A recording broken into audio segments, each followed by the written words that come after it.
speaker to bring them all the way from the guest house till here. So I was slightly a little scared to be here. It is much bigger than I expected, and I got a chance to interact with these students during the interactive session. And they're a lot more intelligent than my friends were while we were in college. So frankly, I was not able to really get that nostalgic thing going. I was slightly getting scared as things progressed. But then, just before the lunch break, just after the lunch break, I got a chance to go to the loo. I went to the men's loo and it hit me on my head. I could not breathe for 2 minutes. And this nostalgia just swept in. So I guess it doesn't matter which, whether you study in a big college or a small college, the men's loo smell the same. So that is good. So frankly, it's the men's loo that gives me the courage to probably stand here and speak. I'm supposed to speak about education in India, right? So my views on it is slightly different, slightly controversial at some level, so I don't know if everybody will agree. But the point is this: they say India is facing one of the biggest education crises in history. We have 32% of our children, 32% of our population under the age of 14, and there's a good chance that 90% of them will not get to see a college like people like you guys. The good news is that 95% of the children in India start going to a school. So there are schools available for them, but somehow things go bad after that. And people are asking, people are looking out for scapegoats. Who is doing this wrong? Is it the government's fault? Is it the teacher's fault? The latest scapegoat, I believe, are the teachers. They say, the government teachers are no good. 1 out of 4 government teachers, the statistics by World Bank says, 1 out of 4 government teachers at any point of time is absent. And out of the teachers who come, 1 out of 2, that is 50% of the government teachers, don't teach. So obviously our education system is not working. And they all say we need better quality teachers, we need better quality teachers. Obviously we need better quality teachers. I have not heard a single argument which says we need bad quality teachers. So that's a no-brainer. That's required. But what is the real need? I mean, what is the silver bullet? Or is having better quality teachers the silver bullet to solve this education inequality in our country? I don't think so. In fact, if you really go back and look at the numbers, there's been immense amount of theory, immense amount of research that's gone into who has an impact on a child. And the funny thing is this: 20% is the maximum impact a teacher can have to a student in the educational achievement of a child. 20%, not more than that. So who affects everybody else, right? The point is, 60% of the education impact of a child comes from non-school spaces like homelessness, poverty, joblessness, and absent parents. To just put it very simply, it is the community that a child lives in that plays a much bigger role in a child's life than the teachers or the government or any of those things. Think about it. When you were in 3rd standard, probably the only reason you studied Hindi, which you probably hated, Hindi or math, whatever, pick and choose, which you probably truly, badly, deeply hated, but you still studied. Why? Because you thought that would make your parents proud. Right? Your parents pushed you. Every day, evening, your parents sat you down and said, why are you not getting good marks for this subject? And coached you on that. That played a very important role. It was not probably because you knew that, okay, I have to be rich and famous, and the only way to get rich and famous is to get amazing scores in my 3rd standard. No. It doesn't work like that. I mean, there are these big roles. Probably we knew that, okay, it's important to study, but then the real motivation came from those small day-to-day things, right? I mean, our seniors, I'm sure whenever a senior got on stage, was congratulated for becoming the school captain or clearing an entrance exam or winning a rank, you knew, somewhere inside you decided, this is what I want to be when I grow up. It's the people around us that inspire us, that tells us who we are going to be, right? And just think about it. Imagine you came from a family where your parents were not educated. They have never gone to a college. You came to from a family where parents thought it was all right if you actually did not go to school and worked with them, because they can really use an extra hand. Imagine your parents were not able to help you even in your 3rd standard Hindi. You open the book and parents had absolutely no idea what's happening. Would you still be sitting here? I'm not too sure. So people really underestimate the impact the community has on it. Now, what is this? And I believe this is where the community, so that's what, this is where organizations like Make a Difference come into the picture. There's this huge misunderstanding about NGOs. They say NGOs are trying to do where the governments are failing. Well, that's not what we think at all. See, the governments are really good at doing something. For example, the government is really good at building schools. The government is really good at, or is capable of putting teachers in there. But the government will never be able to provide that one mentor or that one role model for a child in an orphanage or a street shelter. That cannot happen. You cannot have a government mandate which says every illiterate child in India will have one role model and one mentor. It doesn't work like that. But if you think about it the other way around, in a community that we are living in, what is a community? Just, let's put it simply, 5 kilometers radius, people who are in 5 kilometer radius of where you're staying. That's it. That's the simplest way to explain it, right? If there are 2,000 people or 20,000 people living in that community, there are probably, so I work in the with children in orphanages and street shelters, so I'm going to focus on that. In the 20,000 people living there, there'll be hardly 200 to 300 children living in orphanages and street shelters, children who are not getting day-to-day support from their parents. Do you think these 20,000 people, if few of them decide to step in, they'll be able to make a difference? Do you think they will be able to be the role models? That is possible. So, real social change is only possible when the government and the community works hand in hand. The problem today is that we have been taught that social change is government's responsibility. Personal change is our responsibility. That's not how it works. I mean, it cannot. As we're seeing, that's not how things work. Now, just want to elaborate a little bit more on what this community, because last time I made this speech, what is this community? What is my community? Right? So, community is nothing but people thought, or the community is not just your parents, just your extended family, your cousins, just your school and your school teachers, or your friends. A community is everyone who's living around you. Probably, let's say, a 5 kilometer radius for simplicity of it. So that includes your maid, your maid's children, the orphanage nearby, the government hospital nearby, the child that probably comes begging to you near your street shelter, the traffic signal. They are all part of your community, and you are responsible for them. If you think you are not, and it's the government responsibility, that's simply not true. So, what is Make a Difference really trying to do? We are trying to create a platform for youngsters to organize a community around them and make a difference. Now the problem is this, there are two major challenges why we are not doing this. I mean, why do you need an organization like Make a Difference? Why do you need a platform for communities? Why aren't we already acting? I think there are just two major problems there. The first one is pretty straightforward. We were bred to mind our own business. Right? From a very young age, it's been told to us, you mind your own business, do not try to go over and above your whatever to help a person outside. Because focus on what you're doing. That's been something that's always been bred into you.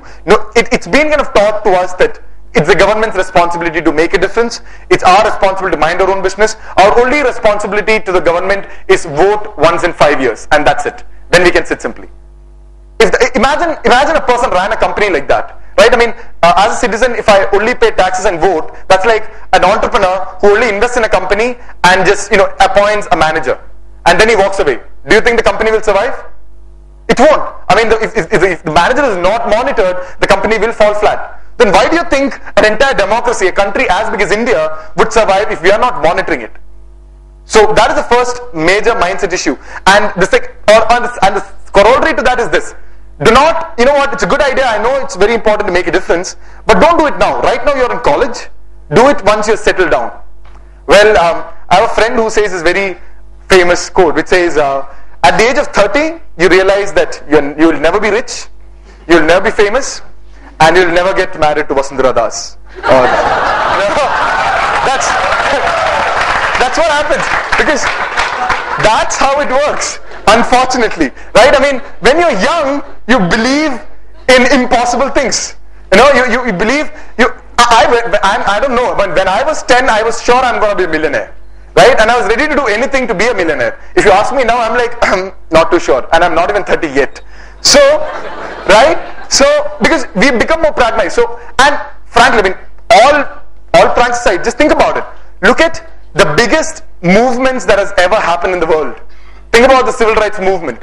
Think about the hippie movement. Think about the latest Arab Springs movement. These all came out of colleges. These did not come out of 50-year-old, 60-year-old people. Right? It came out of colleges. Why are these biggest movements in the world coming out of colleges for centuries? It's not a new phenomenon. It's been happening forever. And it's not just in the social space. Look at the biggest companies in the world today. A Microsoft, a Google, an Apple, or a Facebook. Were they started by experienced 70-year-old people? They were not. They were started by inexperienced college kids. If somebody told you that the next biggest billion-dollar company is going to come from a 19-year-old, nobody would have believed them. Right? So it's a big mistake to actually assume that, you know what, I will study now, I'll mind my own business now, and when I finally get married, have 2 children, and I have all the time in my hands, I will go and make a difference in the world. If you're going to make a difference, you're going to make it today. And that's what it's all about. It's simple. So that's the first mindset, which is, don't mind other people's business now, we will do it later, and the later never comes. Right? That's number one. Number two is that, the second mindset issue is, there's a total lack of platform for people to actually do this. For example, if after, let's say, after engineering, you go back to your family, and you tell your parents, Mama, I want to start an NGO. Your dad is going to immediately suffer from a small heart attack, and your mom is going to run to a nearby temple, offering all kinds of puja for you. Like, oh my God, some demon has got into her head. Right? It's a scary affair. I mean, and it's happened to many of my friends in the NGO space. So I'm not even exaggerating. I wish I was exaggerating. Heart attack is real. I'm not kidding. Right? So it's a scary. While if you want to be, and how do you become a social entrepreneur? Nobody knows. If you want to be an engineer, take math, science, and physics in 12th standard. Write your entrance exam. Go to an engineering college. You become an engineer, and everybody loves you, right? Yeah, they do love you. And then on the other, you want to be a doctor. It's again the same thing. Take biology and maths. Go write the entrance exam. Go to an MBBS school, and you're good. But how do you become a social entrepreneur? Who's a social entrepreneur? Anybody who wants to make a difference. How do you do that? Nobody knows how to go about doing that. And that is making the process even more challenging. So if there is no way to become one, obviously not everybody will end up becoming one. So this is where make a difference we really feel play a part. Which is, we believe the numbers are very interesting. Again, research says that 2 out of 3 youngsters out there want to do something for the society, but does not know how to go about it. That's a challenge. I mean, they want to do something, but they're not sure how exactly, and that is the questions that I was getting even today. People are telling me, I want to work with children, but I don't know how to go about it. How can I take it forward? Right? So what MAD is basically doing is we want to create a platform where youngsters can first experience what it is like on the bottom of the pyramid. Because frankly, middle class children or upper middle class, I don't know what you guys are, I'm middle class. We have no way to really experience what's happening at the bottom of the pyramid. We lived in a bubble. All we know is us, our family friends, and our school friends, all are just like us. Very few difference. When is the last time we have sat and spoke to a child who's been begging in the street for 6 years? Never. Right? If we don't know that person, how will we be able to do anything for them? How will we get inspired to do something for them? My big breaking day was when I accidentally walked into an orphanage, spent time with the children there, and it changed me. It changed me completely. It was not an over one day thing. I spent 6 months there, and then 6 months, I realized that this is what I want to do for the rest of my life. Right? But I had to be in that. Okay, wow. Thanks. Fine. I also got one punchline. Good. Like, lovely. I'll repeat that. So it's very important to experience it, right? So that's the first step in make a difference. So if anyone wants to experience how it feels to be on the ground, the first thing that you do is to come join and become a volunteer. Now, as a volunteer, you need to spend a minimum of 5 hours every week for 1 year with 10 children in an orphanage period. You cannot do anything less than that, but that's what you need to do. Right? And that 1 year period, at the end of that 1 year, you will know whether you love children or not. Because, they're not all that cuddly and lovely and caring and all that stuff. They can really get to you.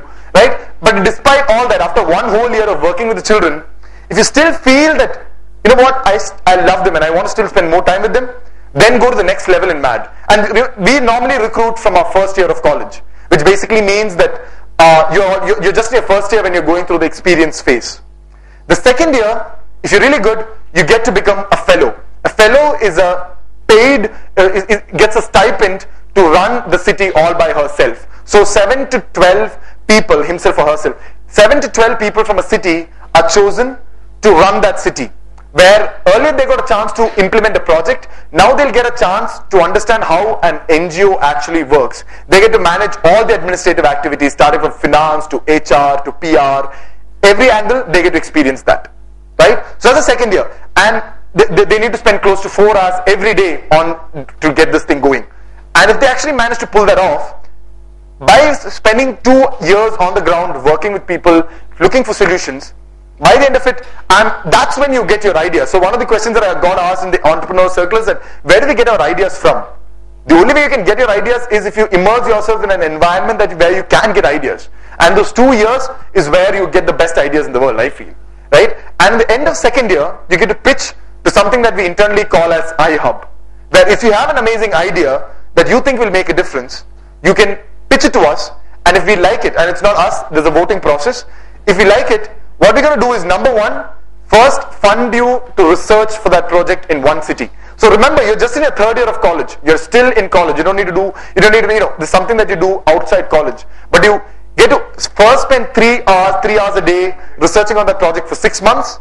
At the end of the research, if your project makes sense, then you get to immediately do a 4th city. So today, Make a Difference is there in 19 cities, and we teach 3,500 children in 100 plus orphanages. So, yeah, thank you. So it's easy. So when you're going to implement a program, normally what social entrepreneurs face is that when they have to implement a program, more than spending time on the program, they have to worry about getting the funds, getting the people for that program, they're getting the legal rights for the program, all that stuff. In MAD, you don't have to take care of any of that stuff. All that will be taken care of. All you need to worry about is, how can I implement my program? That's all you need to worry about. You will be given a team. All you have to say is, there's a number of people I will need, there's a number of money that I'll require, there's a legal registration I'll need, and we will take care of it. That's one city. And from one city, in 6 months, you scale to 4 cities. And if you are good, and if the 4 city pilot, the reason we are piloting a 4 cities, it'll be a Delhi, it'll be a Nagpur, it'll be a Cochin, it'll be a Kolkata, totally different cities. And is the program still working in those cities?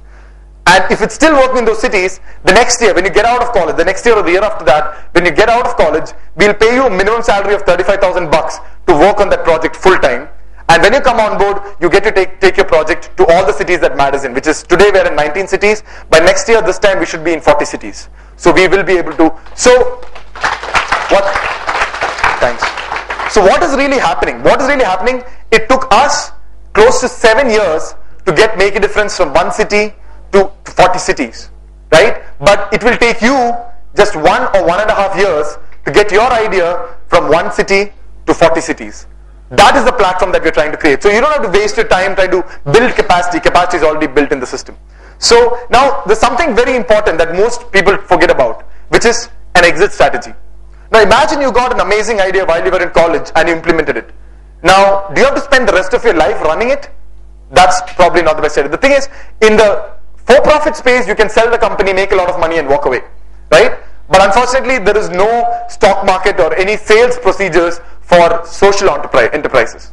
So what do? Do you have to spend the rest of your life running it? No, in MAD, we give you the option. At the end of 2 years, as a fully paid employee, once you set up your program and it's running fine, you have 3 options. 1, you can continue running it if you're still passionate about it. 2, you can quit that and start another project which you are excited about. 3, you can quit and go pursue your MBA or stuff like that. But the good thing is, by now, your CV will look like this. You have basically worked at the national level, not at a middle management level, but a top management level in one of the largest NGOs in India. And hence, when you move from one company to the next, you'll get the same value added services. That's basically the idea. So this is what MAD is envisaging, which is basically create a platform for youngsters like you. And just let me give you a few examples. So today, we have implemented this, and we have 2 of our employees are from Google. The PR person who we just recruited, he was a sub-editor in Hindu before he came over, right? And we have people from IBM. The guy who's heading MAD today is a investment banker who was getting paid something close to 17 to 18 lakhs before he decided to join MAD. Now, how was it that people who were working in the best companies in the world, getting paid the most, decided to make this transition to MAD without so much trouble? It is because by the time they reached the 3rd year, they knew how it felt to be part of an NGO, right? And it was not a leap of faith. Today, at the end of your fourth year, if you want to work in the social space, you have to make this leap of faith. You need to, forget everything and just do it, because you have no idea how it's going to be. You're just hoping it's right. But we want to create a space where we'll be able to kind of not worry about that. Is the time out? Oh, I'm just curious. The thing is blank. So cool. So I'm just going to conclude. So what am I trying to say here? All I was trying to do in today's session was tell three simple things. Number one is that it's very important for us to know that each and every one of us need to make a difference. We are part of a community and we are responsible for a community. Somebody really, really awesome once said, I don't know who it is, but he said, a community should be judged by the way it treats its most vulnerable people. I mean, any community will take care of its most powerful, but you are living in a community that's not just part of this college, but this entire village. And you're actually capable of making a difference in their lives, and a government will not be able to do that. Only you will be able to do that. So next time you feel like complaining about the government, think about one thing. Are you doing your part as a citizen of the country? If you are, then you have all the rights to complain about the government. But if you're not, then please get off your ass and start working immediately. That's very important, right? And if you are gonna, second point is basically simple. There are platforms like Make a Difference out there. If you want to make a difference, there's always either create platforms like Make a Difference. It's very easy for your college to come together and form a club which is actually taking care of this, which is again another platform where you go, somebody else will take it up and run with it, right? So my request is this: if all of you guys, one guy is already closing his eyes, but I want to like spend. He's really gone. Yeah. So yeah. So but if you could just think about this for 1 minute, 30 seconds, I just need 30 seconds. If you could just close your eyes and think about one person that you've seen around you here, your community, to whom you would like to make a difference. Just close your eyes. Don't talk to your friends. This is not a collaborative activity. But just close your eyes. Think about the one person. I'm sure somebody's name will come into your mind. It could be your maid's daughter. It could be... Talk about doing a serious activity, huh? No, in a nice way. Fine. Okay, calm down, kids. It could be somebody. It could be a chai wala for the men and maid's daughter for the women. I hope it's clear now, right? So, but this is very important. We need to do this, right? Because what's the point in me coming here and saying all these fancy stuff if I leave and you guys forget, or there's no action at the end of it? Because then I feel I have failed as a person. If I can get one of you guys to, no, one is too little, 10 of you guys to act at the end of this day, I think probably it's worth the time and effort that we've all put in to spend here. So I really want you to just think of one person. That close your eyes, think about it, spend 30 seconds, I'm not going to speak. Think about the one person to whose life you would like to make a difference.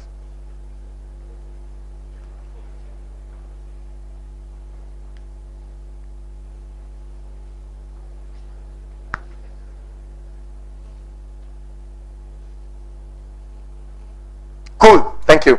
I hope you were able to, was everyone able to think of, if you're able to think of somebody, please raise your hands. I just want to know if this activity worked. Great, okay, cool. The rest, hold it up, the rest could not. I just want to see the people. Can the camera guy focus there? I just want to talk to these people individually after this. Seriously, you couldn't find anyone in your community who you want to make a difference, want to help? Okay, so, okay, cool. So, if you could take this seriously, they say it's all about micro steps, right? Micro actions. So don't go about changing the world tomorrow. But if you can do something for that person who you thought about tomorrow or in the next 1 week, that's all right. But in the next 1 week, if you could do something, that will work. That's all that requires to make the world a better place. So now I want another show of hands. How many people can dare to actually lift their hands and tell me, yes, I will do something in the next one? Thanks a lot. Wow, amazing. Amazing. Yes, thanks a lot. Thank you very much.